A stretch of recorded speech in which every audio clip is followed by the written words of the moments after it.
Hello दोस्तों, स्वागत है आप लोग का हमारे इस यूट्यूब चैनल पर। जैसा कि आप लोगों को पता है कि कल की वीडियो में हम लोग देखे थे न्यूटन की गति के नियम को, और आज की वीडियो में हम देखने वाले हैं कार्य, ऊर्जा और शक्ति को। कार्य, ऊर्जा और शक्ति को आज की वीडियो में हम देखने वाले हैं। और सबसे बड़ा बात आपको हम बताते हैं कि कार्य, ऊर्जा और शक्ति तीनों क्या है, अदिश राशि है। इसमें आपको कन्फ्यूजन नहीं होना है कि ये डायरेक्ट ट्रिक है कि कार्य, ऊर्जा और शक्ति जो चैप्टर है, ये इसमें जितनी भी राशि आएगी ये तीनों राशि तो अदिश राशि होती है। बाकी आगे देख लेते हैं तीनों क्या है, अदिश राशि है। कार्य किसे कहते हैं, देखिए अब जो पहला क्वेश्चन क्या है कि ये कार्य किसे कहते हैं। इसमें 50 वन लाइनर है, आपको ध्यान में रखना है 50 वन लाइनर। जैसा कि अपने लोग ऊपर से ही पढ़ते आ रहे हैं, टॉपिक नंबर 4 तक पहुंच चुके हैं, ये 50 वन लाइनर के ही रूप में पढ़ रहे हैं अपने लोग। कार्य किसे कहते हैं, देखिए कार्य किसे कहते हैं, जब बल लगने से वस्तु में विस्थापन हो, जब बल लगने से वस्तु में विस्थापन हो उसे कार्य कहते हैं। तो कोई भी वर्क जो है वही ना होगा कि कोई भी वस्तु जो है अपना इस पॉइंट पर से उठ के इस पॉइंट पे पहुंच जाएगा तो उसी को ना वर्क कहिएगा। तो वही बात लिखा हुआ है कि कार्य किसे कहते हैं कि कोई वस्तु में बल लगने से वस्तु में विस्थापन हो उसे कार्य कहते हैं। कार्य का सूत्र क्या है, तो कार्य बराबर बल गुना विस्थापन।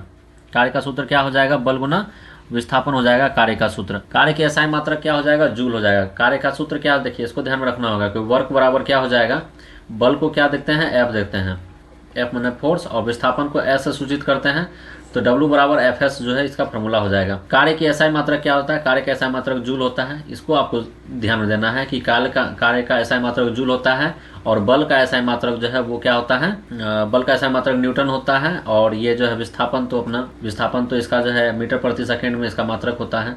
जूल की परिभाषा क्या है, देखिए जूल का 1 न्यूटन बल से 1 मीटर विस्थापन पर किया गया कार्य को ही जूल कहते हैं। 1 जूल की परिभाषा क्या है, 1 न्यूटन बल से 1 मीटर विस्थापन पर किया गया कार्य ही जूल है।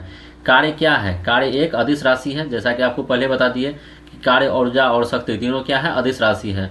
शून्य कार्य कब होता है, जब विस्थापन ही 0 हो जाएगा। अच्छा, विस्थापन किसे कहते हैं आपको बताए हैं। देखिए विस्थापन के बारे में आपको हम 2-3 चीज बता देते हैं। देखिए विस्थापन जो है वो क्या है कि दूरी, विस्थापन क्या है कि दूरी जो होता है, जैसे मान लेते हैं कि कोई वस्तु ए है और ऐसे बी है यहाँ पे, ठीक है।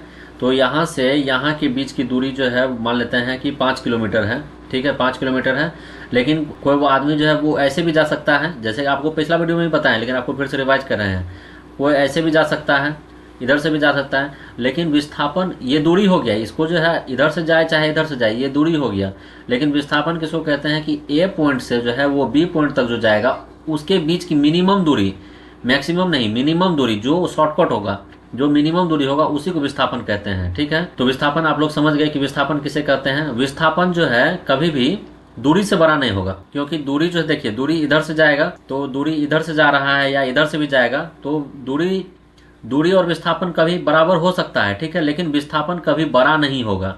और अगर जो है विस्थापन बटे अगर दूरी कीजिएगा, विस्थापन बटे दूरी, मान लेते हैं कि विस्थापन 1 है, क्योंकि बड़ा तो होगा नहीं, तब ये 5 होगा, तो ये हमेशा क्या होगा कि 1 से हमेशा छोटा होगा। विस्थापन क्या है कि 1 से हमेशा छोटा होगा या बराबर होगा, बड़ा नहीं हो सकता है विस्थापन। ये सब चीज़ का आपको ध्यान में रखना है।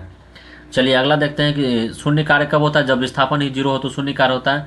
वृत्तीय गति में किया गया कार्य कितना होता है, वृत्तीय गति में किया गया कार्य कितना होता है। देखिए वृत्तीय गति में, देखिए आपको बताते हैं कि विस्थापन से ही है, विस्थापन और समय का गुणनफल ही कार्य है। देखिए विस्थापन के लिए बताते हैं कैसे, देखिए मान लेते हैं कि काम अगर आप यहाँ से शुरू करेंगे ये पॉइंट पर से, अब वृत्तीय गति बोल रहा है यानी कि वृत्त बनाना है आपको, तो पॉइंट नंबर ए से यदि कोई आदमी काम कर रहा है, फिर ऐसे करके चलते चलते चलते चलते ऐसे करके वो फिर से पॉइंट नंबर ए पर आ गया, तो विस्थापन कितना हुआ।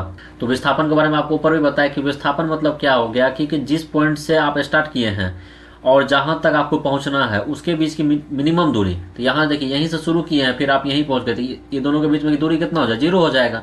तो जब विस्थापन ही 0 हो गया तो कार्य कितना हो जाएगा, तब तो कार्य भी 0 हो जाएगा। ऐसे आपको ध्यान में रखना है। गुरुत्व बल द्वारा किया गया कार्य कैसा होता है, गुरुत्व बल द्वारा किया गया कार्य कैसा होता है, ये धनात्मक भी हो सकता है, ऋणात्मक भी हो सकता है। विस्थापन के बारे में आपको ये भी ध्यान में रखना है कि ये धनात्मक, ऋणात्मक और शून्य तीनों हो सकता है।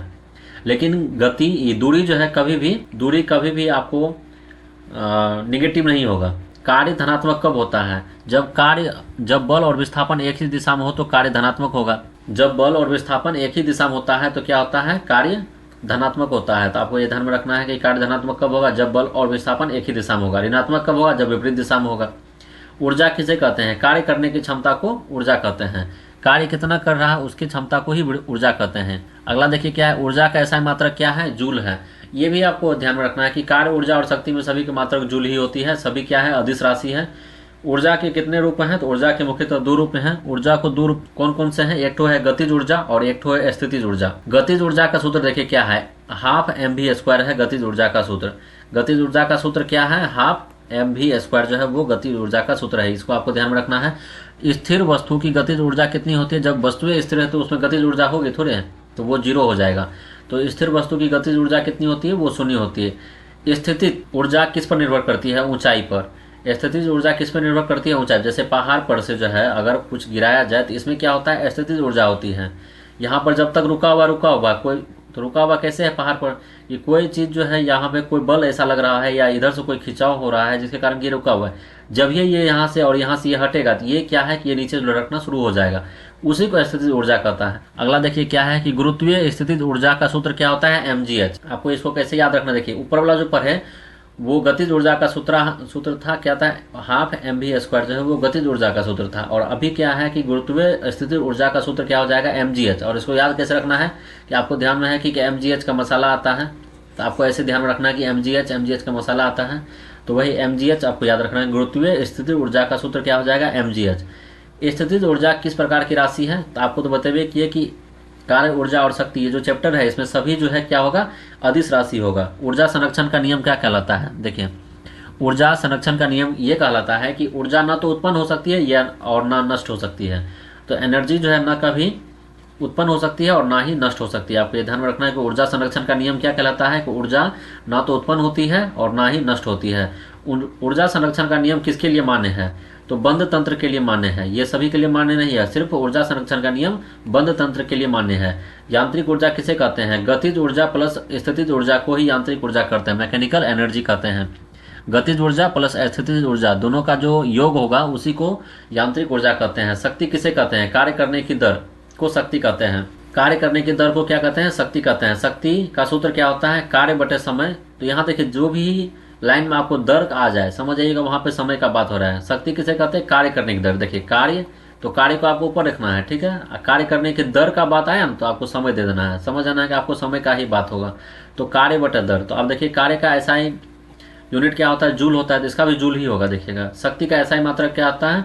ये कार्य करने की दर को क्या कहते हैं? शक्ति कहते हैं। शक्ति का सूत्र क्या हो गया? कार्य बटे समय। कार्य बटे समय जो है वो शक्ति का ऐसा ही मात्रक सूत्र हो गया। शक्ति का एसआई मात्रक क्या होता है? शक्ति का एसआई मात्रक देखिए यहाँ पे वाट होता है, इसको आपको ध्यान में रखना है कि शक्ति का एसआई मात्रक क्या होता है? वाट होता है। एक वाट की परिभाषा क्या है? 1 सेकंड में 1 जूल कार्य को वाट कहते हैं। देखिए जैसा अभी आपको ऊपर में बताया ना कि इसमें ईवी जूल से ही कनेक्ट होता है। देखिए 1 सेकंड में 1 जूल कार्य को ही 1 वाट कहते हैं। देखिए 1 सेकंड में 1 जूल कार्य को ही वाट कहा जाता है। और शक्ति का एसआई मात्रक क्या हो गया? वाट हो गया। आपको ध्यान रखना है शक्ति का एसआई मात्रक क्या होता है? वाट होता है। और अगला सवाल देखिए क्या है कि अधिक शक्ति का अर्थ क्या है? कम समय में अधिक कार्य। अधिक शक्ति का अर्थ क्या है कि कम ही समय में ज़्यादा कार्य हो रहा है, उसी को अधिक शक्ति कहा जाता है। औसत शक्ति किसे कहते हैं? तो औसत शक्ति किसे कहते हैं? औसत जो अपने लोग मैथ में जो बनाते हैं तो उसमें क्या रहता है कि सभी संख्याओं का योग बटे संख्याओं की संख्या, वही बात है कुल कार्य बटे कुल समय, तो उसी को शक्ति औसत शक्ति कहते हैं।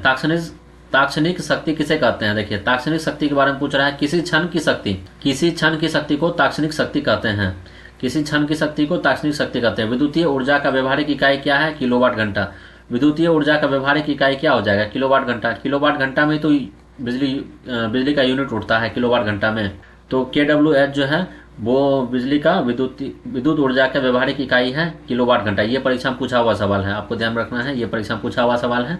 विद्युतीय ऊर्जा की व्यवहारिक इकाई क्या है? किलोवाट घंटा है। 1 यूनिट विद्युतीय ऊर्जा कितनी होती है? 1 किलोवाट। अगर कोई आदमी 1 यूनिट बोल रहा है तो उसका मतलब क्या हो गया कि वो 1 किलोवाट की बात कर रहा है। देखिए बहुत ज़्यादा ऊपर चल गए हैं, रुकिए।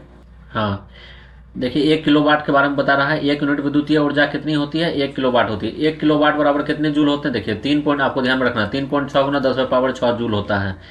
3.6 गुना 10⁻6 जूल होता है। घर्षण द्वारा किया गया कार्य कैसा होता है? ऋणात्मक होता है। घर्षण द्वारा किया गया कार्य कैसा हो जाएगा? ऋणात्मक। आपको कैसे ये बताते हैं कैसे होता है। आपको तो पता है कि अगर बल लगेगा, बल मान लेते हैं कि आपको ये नॉर्थ साइड में लग रहा है तो इसके अपोजिट साइड में घर्षण होगा। तो अभी आपको ऊपर में बताया ना कि जिस साइड में बल लगेगा तो धनात्मक होगा। जिस दिशा में आप कार्य कर रहे हैं उसी दिशा में बल लग रहा है तो वो धनात्मक होगा, लेकिन उसके विपरीत दिशा में यदि काम हो रहा है तो वहां पे क्या हो जाएगा? ऋणात्मक हो जाएगा। तो घर्षण द्वारा किया गया कार्य कैसा होता है? वो ऋणात्मक हो जाता है। चलती वस्तु की ऊर्जा कौन सी होती है? तो देखिए चलती वस्तु की ऊर्जा क्या हो जाएगी? गतिज ऊर्जा हो जाएगी। वो तो ऑप्शन में रहता है तो आप तुरंत ही समझ जाते हैं। चलती वस्तु की ऊर्जा कौन सी हो जाती है? तो वो गतिज ऊर्जा हो जाती है। ऊंचाई पर स्थिर वस्तु की ऊर्जा कौन सी होती है? स्थितिज ऊर्जा। जैसे कि आपको बताया ना कि जैसे यहाँ पहाड़ है, पहाड़ पर से इधर कोई बल लग रहा होगा तो ही वस्तु रुकी हुई है, या यहाँ पे कुछ होगा जिसके कारण ये रुकी हुई। जब ये और ये हटेगा तो ये क्या है? ऊपर से लुढ़कना शुरू हो जाएगी।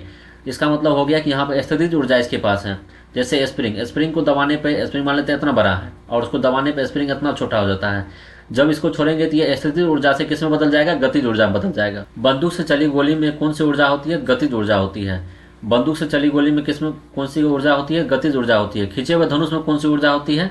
स्थितिज ऊर्जा होती है। जैसे कि अभी आपको बताए ना, तो स्थितिज ऊर्जा उसमें होती है धनुष के बाण, धनुष खिंची हुई धनुष में जो है वो स्थितिज ऊर्जा होती है। जैसे पहाड़ पर जो है पत्थर लटका हुआ है तो वो स्थितिज ऊर्जा के कारण है। स्प्रिंग जो है वो स्थितिज ऊर्जा, ये सब एग्जाम्पल आपको ध्यान में रखना है।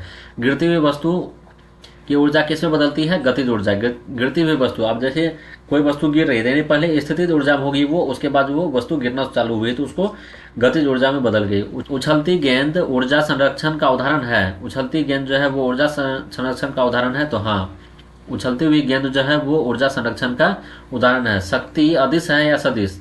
तो शक्ति जो है वो अदिश राशि। तो आपको बताइए कि कार्य ऊर्जा और शक्ति, कार्य ऊर्जा और जो है शक्ति, तीनों क्या है? कि वो तीनों अदिश राशि है। आपको ये ध्यान में रखना है कि तीनों क्या है? अदिश राशि है।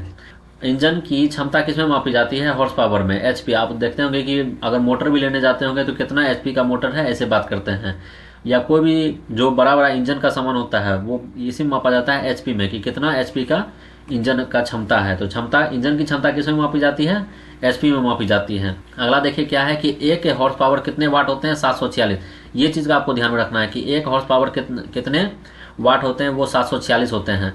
अभी देखिए कार्य का विमीय सूत्र बोलिए या आयाम बोलिए, तीनों दोनों, या डायमेंशन बोलिए, तीनों एक ही चीज़ है। कि कार्य का आयाम का सूत्र क्या है? ML2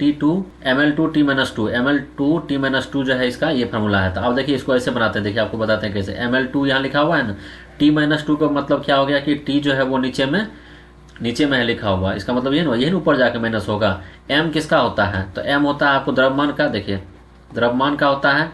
T किसका होता है? समय का होता है। ये L किसका होता है? तो L जो है आपका लंबाई का होता है। तो द्रव्यमान गुना लंबाई, अब बटे ये T क्या है? तो T क्या है? समय है। तो कार्य का आयाम का सूत्र क्या हो जाएगा? तो देखिए द्रव्यमान गुना लंबाई बटे समय जो है वो कार्य का आयाम का सूत्र, यहाँ से निकालने के लिए सीखिए, ठीक है। शक्ति का आयाम का सूत्र क्या है? तो शक्ति का भी आप लोग निकाल लीजिएगा कि ML2T-3 हो जाएगा शक्ति का SI, शक्ति का आयाम हो जाएगा। शक्ति का वैसे जो आपको हम बताएं कि शक्ति का जो है SI मात्रक क्या होता है? तो शक्ति का SI मात्रक वाट होता है। ऊर्जा का आयाम का सूत्र क्या होता है? तो ML2T-2 होता है। घर्षण ऊर्जा को किसमें बदला जाता है? उष्मा में। घर्षण ऊर्जा जो है किसमें बदल जाता है? उष्मा में। जैसे मान लेते हैं कि कोई गाड़ी है जिसका कि टायर जो है लगातार घर्षण के कारण चल रहा है, तो लगातार अगर घर्षण होगा तो वहाँ से देखते होंगे धुआं निकलने लगता है। तो धुआं किसमें काहे निकलता है? क्योंकि उसमें जो घर्षण ज़्यादा होने के कारण वो किसमें बदल गया? वो उष्मा में बदल गया है। तो इसलिए ज़्यादा घर्षण होने के बाद वो उष्मा बदल जाता है। जैसे मान लेते हैं कि ठंडा में आपको ठंडा लग रहा है तो आप क्या करते हैं कि हाथ को, अपना हथेली को रगड़ने लगते हैं। तो काहे रगड़ते हैं? कि काहे? गर्मी के कारण, उष्मा के कारण आप जो है वो रगड़ने लगते हैं ताकि उष्मा आ जाए। देखिए अगला सवाल देखते हैं। क्या ऊर्जा का नाश संभव है? नहीं। आपको बताइए कि ऊर्जा क्या है? ऊर्जा हमेशा संरक्षित होती है। ना तो ऊर्जा को बनाया जा सकता है, ना ही उसे नष्ट किया जाता है। तो ऊर्जा क्या है? संरक्षित है। ऊर्जा का नाश संभव नहीं है। कार्य बिना बल के संभव है? कार्य बिना बल के संभव नहीं। कार्य का परिभाषा ही यही है कि जिसपे बल लगेगा वही कार्य है। शक्ति अधिक होने से समय पर क्या प्रभाव पड़ता है? समय कम लगता है। अगर पावर ज़्यादा है, अगर मान लीजिए कोई आदमी में क्षमता है ज़्यादा काम करने का, तो निश्चित है कि उसको समय कम लगेगा उस काम को करने में। वही है कि शक्ति अधिक होने से समय पर क्या प्रभाव पड़ता है? तो समय कम लगता है। कार्य, ऊर्जा और शक्ति किस शाखा से संबंधित है? ये मैकेनिकल से संबंधित है, यांत्रिकी से संबंधित है। तो चलिए अभी तक के वीडियो में जो है हम लोग जो है टॉपिक नंबर 4 को कंप्लीट कर लिए हैं। इससे पहले जो है गति के नियम को देखे थे तो वो टॉपिक नंबर 3 था। अभी टॉपिक नंबर 4 को कंप्लीट कर लिए हैं। आशा करते हैं कि वीडियो आप लोग को पसंद आ रही होगी। अगर पसंद आ रही है तो वीडियो को लाइक करें और चैनल को सब्सक्राइब कर दें। और अगला टॉपिक जो हम लोग का है वो टॉपिक नंबर 5 गुरुत्वाकर्षण, ग्रेविटेशनल से है। चलिए मिलते हैं अगले वीडियो में जिसमें कि बात किया जाएगा गुरुत्वाकर्षण को लेकर। तब तक के लिए जय हिंद।